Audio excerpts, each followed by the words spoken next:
कहते हैं कि सच बोलो तो प्राण गंवाने पड़ते हैं। मैं भी सच्चाई गागा कर शीश कटाने आया हूं, घायल भारत माता की तस्वीर दिखाने लाया हूं। सभापति महोदय, कौन से भारत को विकसित बनाने की बात कर रहे हैं आप? वो भारत जहां पिछले 5 वर्षों में महज 1160 केसेस का हवाला देकर इस देश की पार्लियामेंट्री कमेटी को यूजीसी लाना ज्यादा महत्वपूर्ण लगा, परंतु उसी दौरान 1,55,000 महिलाओं के साथ रेप हो जाने के बावजूद, जिसमें हमारे पटना की नीट छात्रा और छपरा की नाबालिग छात्रा भी शामिल रही, बजट से महिला सुरक्षा को 0.02% भी देना महत्वपूर्ण नहीं समझा गया। या उस भारत की जहां गरीब इतना गरीब और अमीर इतना अमीर होता चला गया क्योंकि डायरेक्ट टैक्सेस का महज 3.1% कॉर्पोरेट और 3.5% मिडिल क्लास को भरना पड़ रहा है। या उस भारत की जिससे एजुकेशन पॉलिसी 2020 ने बजट का 6% मांगा, 6 साल बाद भी हम 2.6% नहीं दे पाए। या उस भारत की जिससे WHO ने कहा बजट का 1% मेंटल हेल्थ ट्रीटमेंट को दे दीजिए, नहीं तो $1 ट्रिलियन के नुकसान की आशंका है।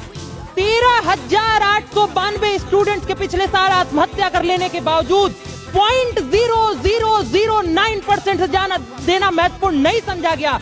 कौन से भारत को विकसित बनाने की बात कर रहे हैं आप? उस भारत की जहां एक तरफ AVGC कंटेंट क्रिएटर्स लैब, खेलो India mission, India semiconductor mission 2.0 जैसी शानदार योजनाएं बजट का हिस्सा बनाई गई। या उस भारत की जिसे खंडों में बांटा गया, अल्पसंख्यकों को 3400 करोड़, दलितों को 6300 करोड़, पिछड़ों को 2500 करोड़ और आदिवासियों को 15,000 करोड़। या उस भारत की जहां पिछले साल के बजट से जल जीवन मिशन को मिले 67,000 करोड़, खर्च हुए महज 17,000 करोड़। अनुसूचित जाति अभ्युदय योजना को मिले 2140 करोड़, खर्च हुए महज 740 करोड़।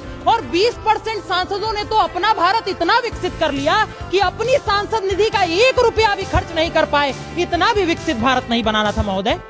और उसके बाद कहा गया कि बजट का घाटा 4.4% हो गया है। सभापति महोदय, मेरी तो ये समझ में नहीं आता कि हमने खर्च के लिए दिए 100 रुपए, खर्च हुए 40 रुपए, 60 का तो फायदा होना चाहिए था, 64 का नुकसान कैसे हो गया? ये इस सदन के सामने सबसे बड़ा प्रश्न है। सार यही है कि we are too far from where we started, but not still even close to where we want to be, and hence a truly Viksit Bharat will not be built upon slogans, Mr. Chairman, not upon budgetary speeches or rhetoric symbolism, but on delivery that reaches the last citizen of India. Because turning promises into reality is not a favor, Mr. Chairman. It is not even a choice. It is our kartavya, your kartavya, and the kartavya of the duly elected governments in India for Viksit Bharat at 2047. Thank you, Mr. Chairman and Madam Chair. Jai Hind.